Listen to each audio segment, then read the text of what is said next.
이렇게 문장 단위로 암기를 하면 최소한 3등급은 보장할 수 있습니다.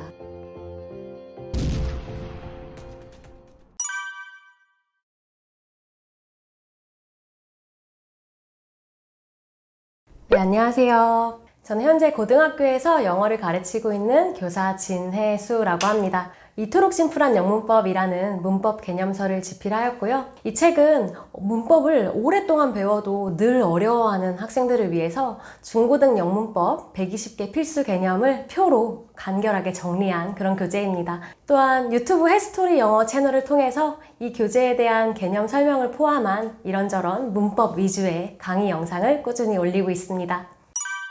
고등학교 영어가 어려운 이유가 있나요?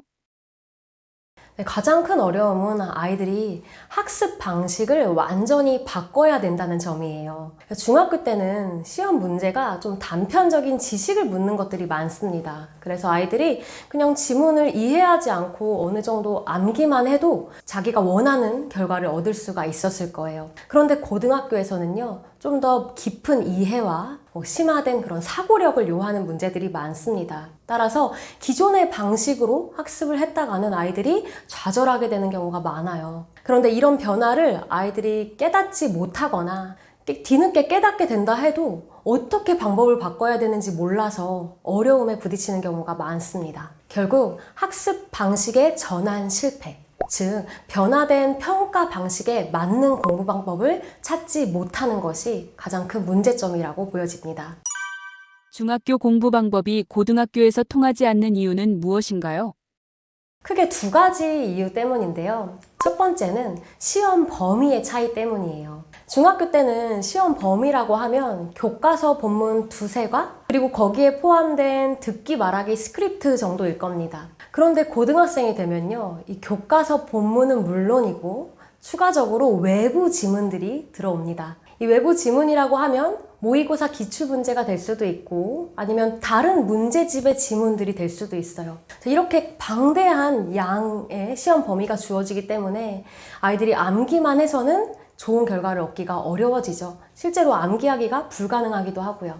두 번째 요인은 평가 방식이 변했기 때문이에요. 중학교 때는 절대평가로 성적이 주어지죠. 절대평가로 성취도가 나뉘기 때문에 아이들이 일정 기준 이상을 성취하게 되면 원하는 결과를 받게 됩니다. 모두가 웃을 수 있는 구조예요. 그런데 고등학교는요, 상대평가죠. 상대평가로 등급을 나누어야 합니다. 그래서 교사 입장에서도 당연히 아이들을 나누는 것이 좀 부담되기 때문에 어렵고 심화된 문제를 낼 수밖에 없어요. 그래서 학생들은 이렇게 심화된 이해력을 중시하면서 공부를 해야 되고 암기를 하더라도 이해를 기반으로 암기를 해야 되는 상황이 된 겁니다. 아이들이 중학교 때 절대평가로 성취도를 잘 받고서는 나는 영어를 어느 정도 하는 편이야. 나는 다른 친구들보다 잘하는 것 같아. 라고 자만을 하는 경우가 많아요.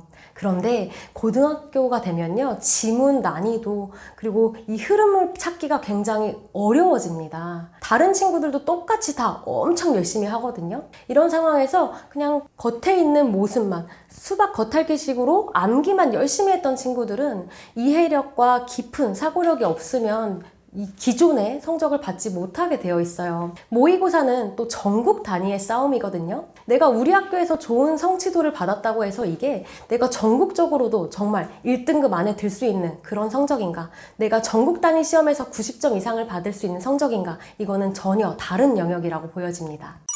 어릴 때 벌어진 영어 격차를 고등학교 때 좁힐 수 있을까요?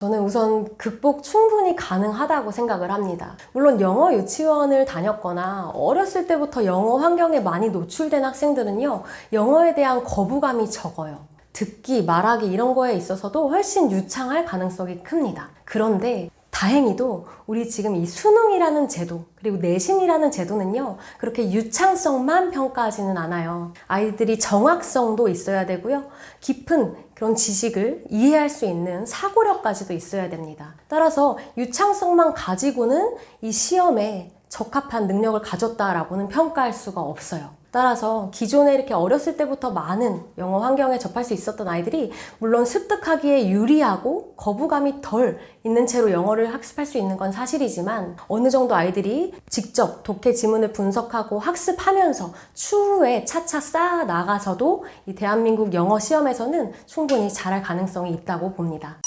고등학교 내신 시험에서 가장 중요한 건 뭐라고 생각하시나요? 내신 시험은요, 시험 범위가 정해져 있죠. 그래서 아예 암기가 필요 없다고 이야기할 수는 없어요. 분명히 아이들이 기억해야 될 영역이 존재합니다. 그런데 통째로 지문을 보지 않고 달달달 외우는 그런 통암기는요, 사실상 가능하지도 않고 효율적이지도 않아요. 그래서 제가 추천하는 방식은 문장 단위의 부분 암기예요. 이런 문장 부분 암기는 효과적입니다. 이 문장 부분 암기라는 건 이 문장에 대해서 충분히 이해하고 어떤 뜻인지 다 이해를 한 다음에 문장의 부분을 가리면서 여기에 어떤 단어가 들어갈지 유추를 하는 거예요. 그리고 이제 가려있는 범위를 점점 넓혀가면서 많은 부분을 본인이 떠올리는 거죠. 예를 들어 이런 문장이 있다고 해볼게요. These devices make life more convenient. 이 기기들은 삶을 더욱 편리하게 만듭니다. 라는 문장이에요. 자, 이 문장을 먼저 여러분이 한 5번, 6번 곱씹으시면서 의미를 제대로 이해하셔야 됩니다. 그 다음에는 뒷부분을 가려보시는 거예요. 예를 들어 뒤에 있던 두 단어 more convenient만 가리고 앞에를 보시면서 이 기기들은 삶을 만든다. 삶을 어떻게 만들었지? 더 편리하게. 편리한 영어로 convenient 그리고 더는 more이라고 쓸 수 있으니까 여기 more convenient가 들어갔었지? 하고 확인하시는 거예요. 이게 되셨으면 그 다음엔 조금 더 가리는 범위를 넓히시는 겁니다. 앞에 있는 주어 these devices만 남기고 뒤에를 떠올려 보시는 거예요. 이때는 해석을 보셔도 좋아요. 해석을 보시면서 이 기기들이 삶을 만든다였으니까 make life 그리고 더 편리하게가 more convenient였지 하면서 이제 더 많은 부분을 기억을 하시는 거죠.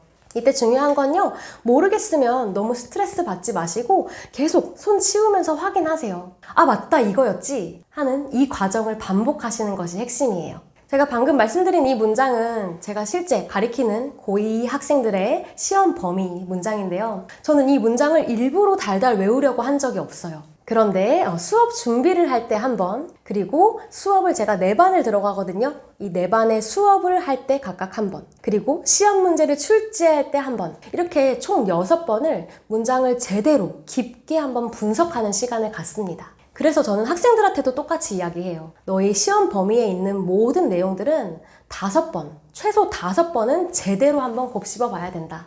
그 다음에 문장의 부분을 가리면서 이때 해석을 보면서 해도 좋으니 어떤 단어가 들어갔는지를 떠올려 보라고 이야기를 해요. 자, 이거는 통째로 지문을 보지 않고 눈 감고 달달달 외우는 것과는 달라요. 자, 이렇게 문장 단위의 부분 암기가 저는 이 고등학교 학생들의 현실에 맞춘 효율적인 방법이라고 생각을 합니다. 이렇게 문장 단위로 암기를 하면 최소한 3등급은 보장할 수 있습니다. 모든 문장들을 이렇게 학습을 했다는 전제 하에서요. 나머지 1등급과 2등급으로 올라가기 위해서는 이 주제를, 이 글에 있는 주제를 직접 써보는 연습도 해야 하고 이 글의 흐름까지 좀 더 크게 보는 연습을 해야 하죠. 문장 단위는 사실은 나무를 보는 일이에요. 하나하나의 나무를 보는 일인데 이 일이 내신 시험에서는 중요합니다. 내신에서는 어법 문제도 많이 나오잖아요. 그런데 결국에는 1, 2등급으로 가기 위해서는 문장을 좀 전체적으로 숲을 보는 것도 중요하기 때문에 이 숲을 보는 방법과 합쳐진다면 1, 2등급까지도 가능하겠죠.